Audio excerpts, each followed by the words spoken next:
The emergency channel on the Terran interstellar net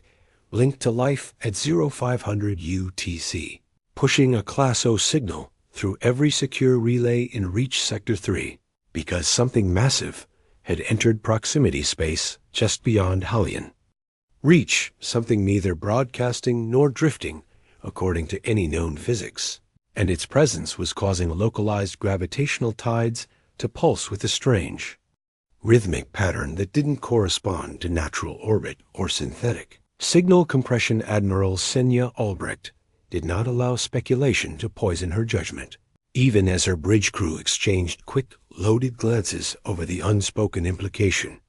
that this anomaly, whatever it was, could belong to a precursor civilization, or worse, something entirely unknown to the interstellar catalogs. And she simply ordered an immediate change in the Vigilant, Thorn's route, and called for deep scan protocols, while ignoring the subtle thrum rising in the base of her skull every time she reviewed the ship's telemetry. Zie was known for her strategic coldness and her patience, not born of indifference, but of the realization that the most critical battles were rarely fought with weapons, but with restraint and preparation. And her XO, Commander Elric Dorn, was the only one on the bridge who could match her calm for.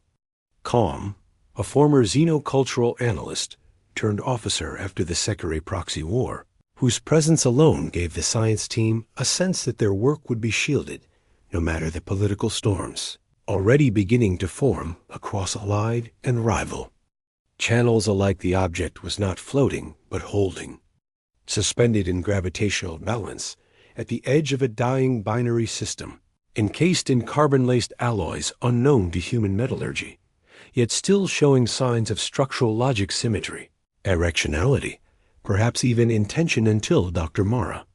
Vel, lead system xenolinguist and far too young for the weight of discovery she now carried, declared on an open channel that the structure was not inert at all, but responding in slow, recursive pulses to their passive scans, with wave signatures matching neural patterning in higher order primates before the Council could even deliberate, or slow walk a response through diplomatic filters, and before the Korn Ascendancy or the Kalari Dominion could plant their flags in the neutral space they had long ignored. Senya took action under Terran Charter Article 16 and dispatched a composite boarding unit made of linguists, systems engineers, and marine specialists, each one selected not just for rank or credentials, but for psychological adaptability and the ability to keep functioning when logic bends under the weight of something older than law or memory, as their entry pods docked into a side breach of the vessel, now being referred to across systems as the Black Ship.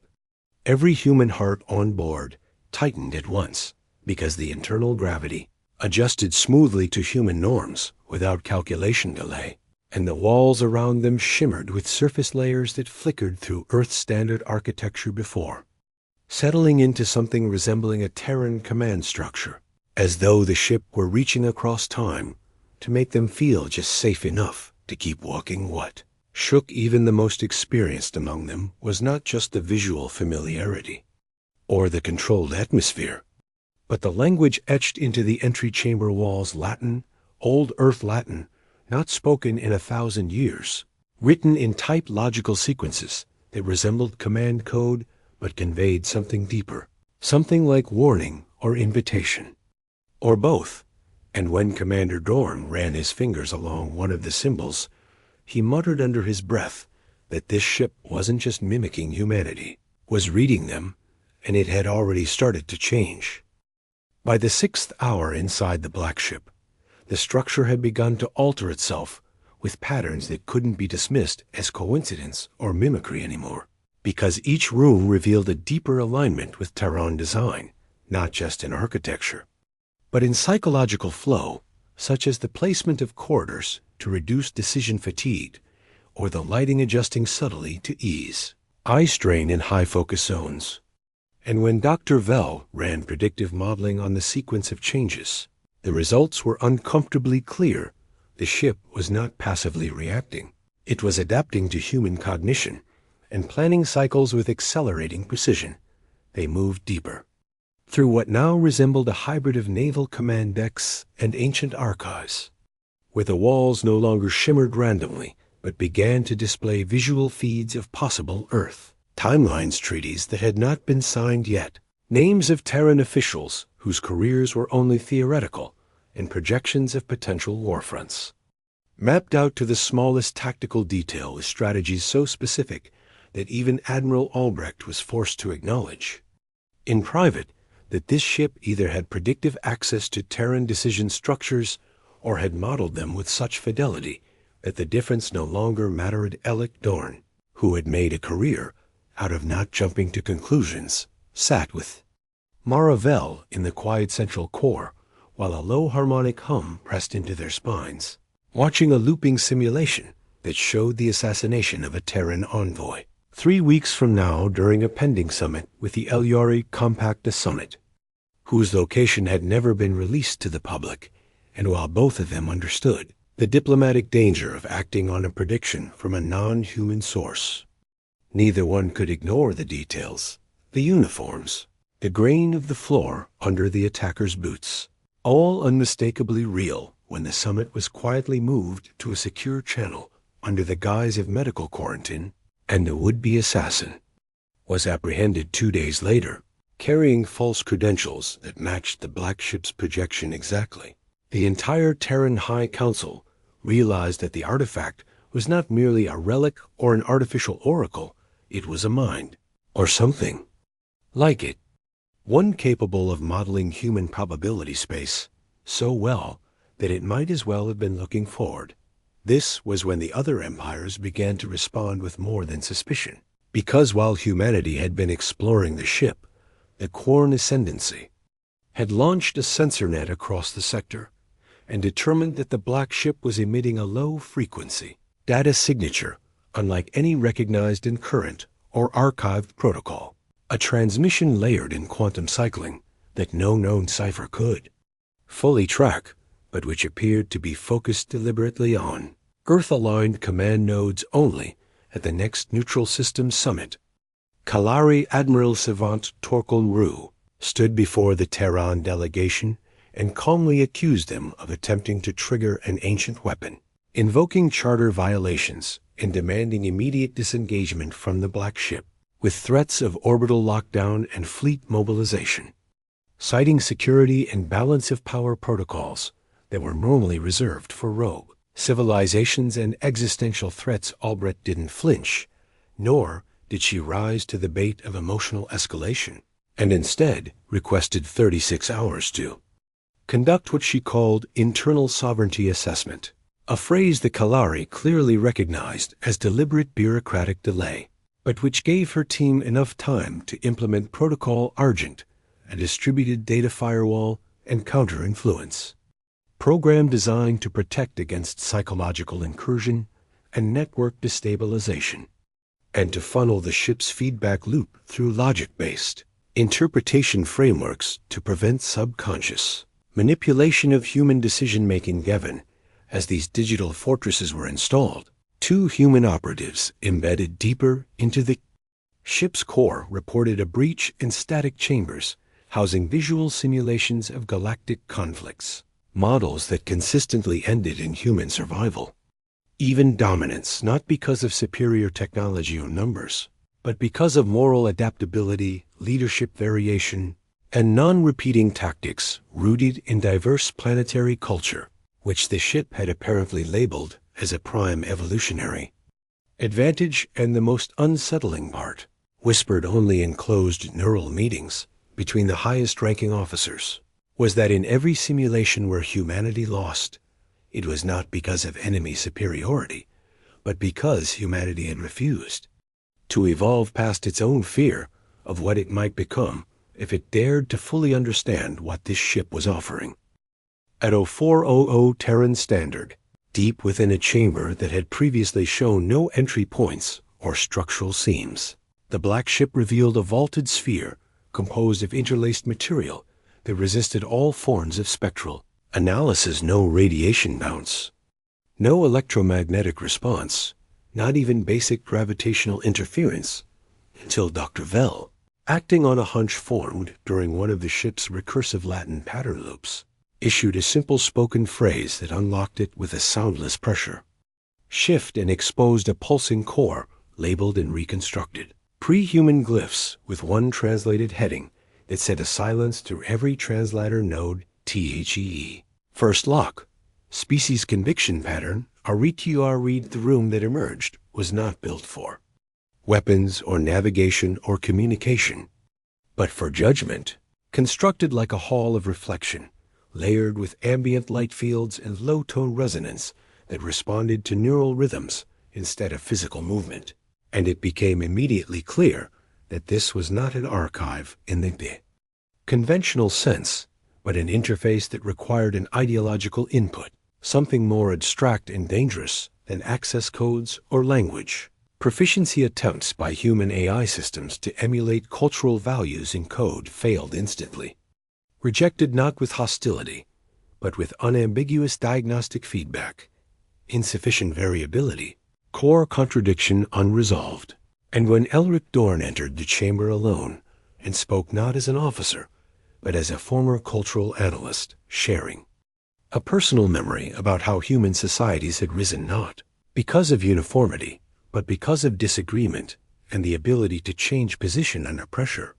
the chamber shifted around him and began to open it. Wasn't logic that unlocked the chamber, it was adaptability framed as principle, the human ability to pivot while holding to a moral axis, to survive without losing purpose, to engage in contradiction without collapse.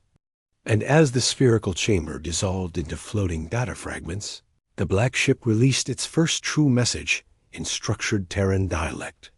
Not who we were, but who learns. The message was transmitted openly,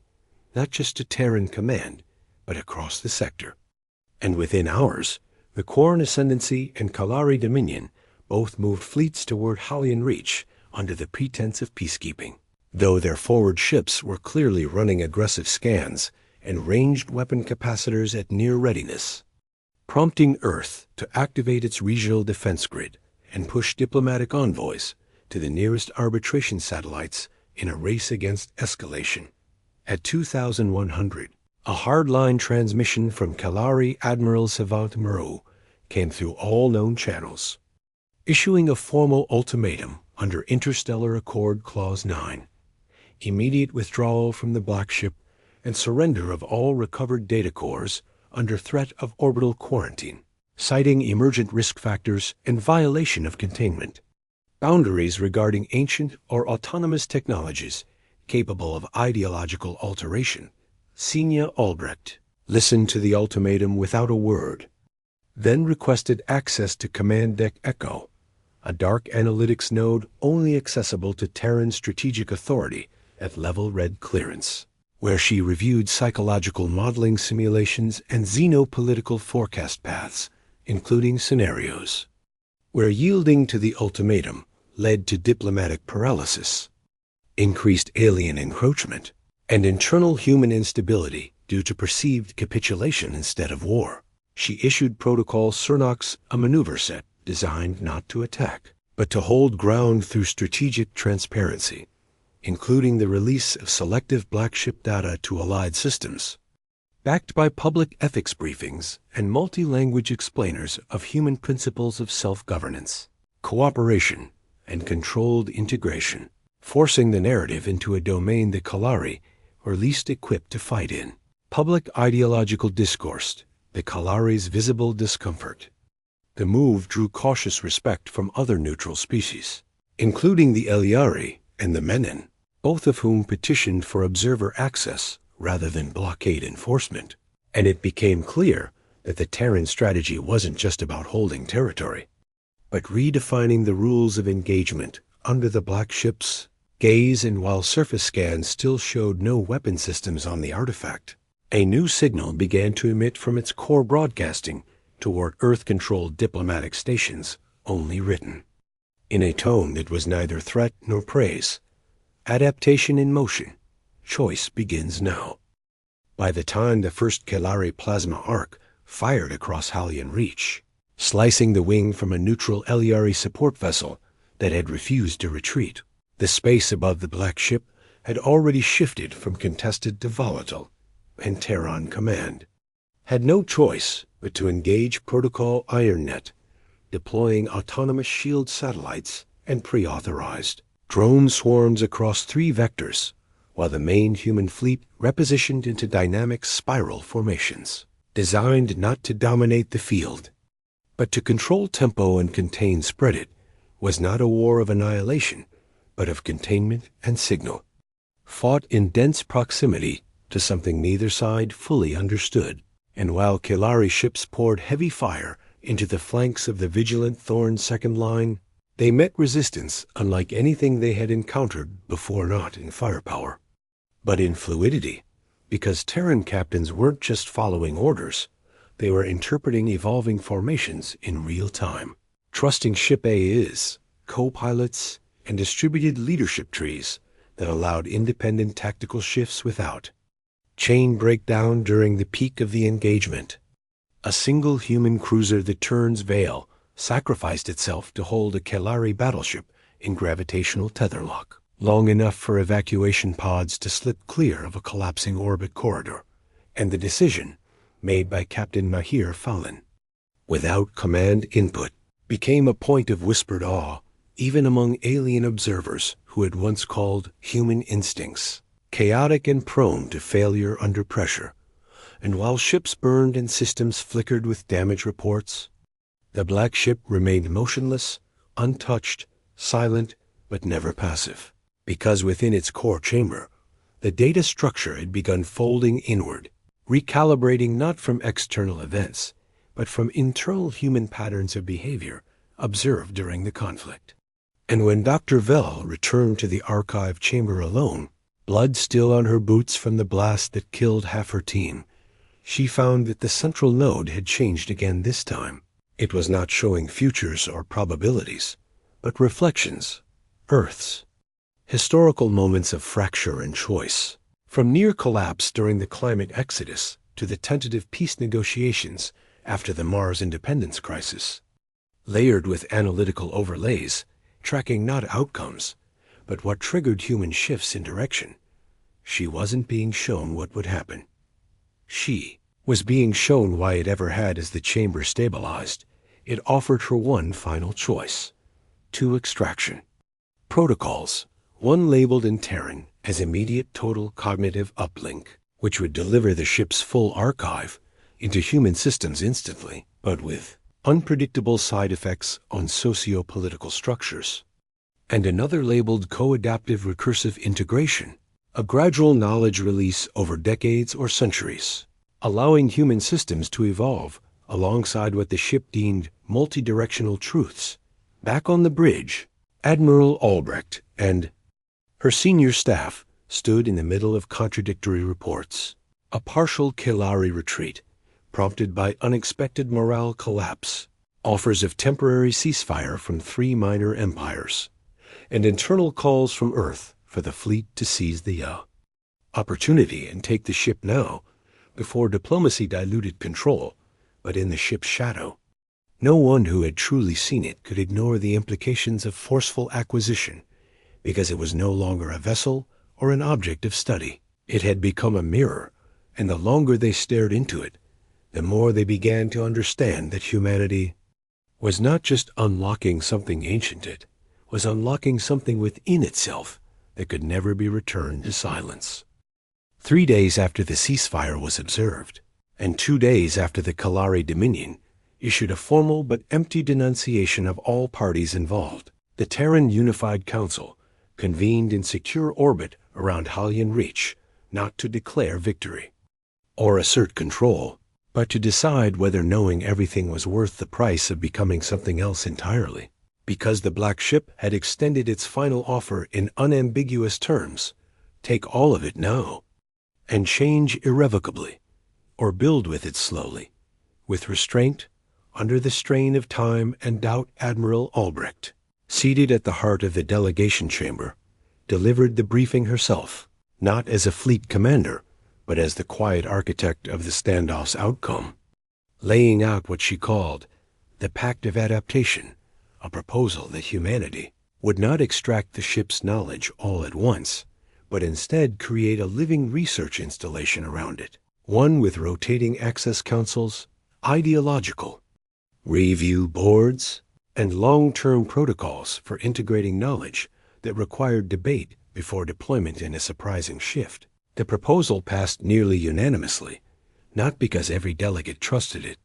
but because they understood what had become unspoken law. Any species that reached too quickly into something like the black ship would end up shaped by it, not in strategy or technology, but in identity, and humans at their best knew how.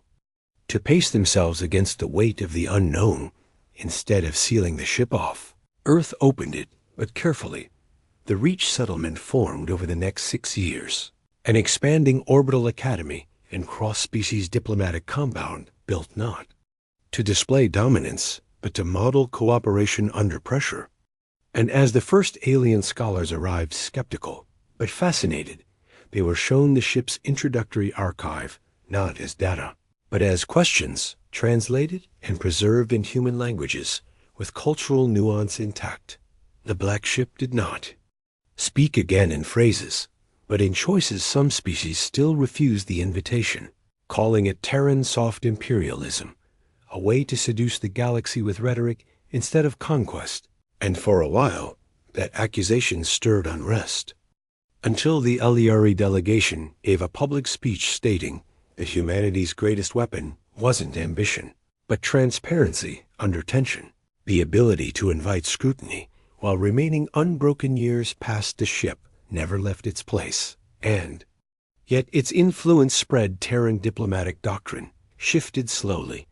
influenced not by directives from above, but by long, painful debates among scholars, veterans, linguists,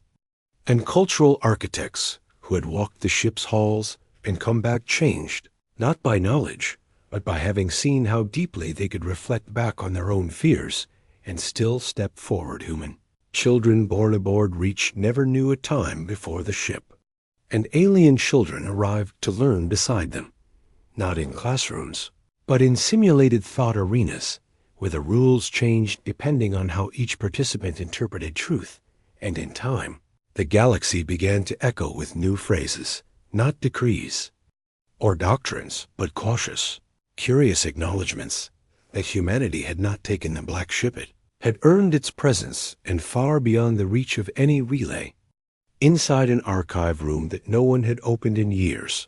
the core of the black ship pulsed once more, without language, without signal. Only one message recorded in a frequency that no one heard. Yet everyone felt over time, the species that watches back has begun to understand.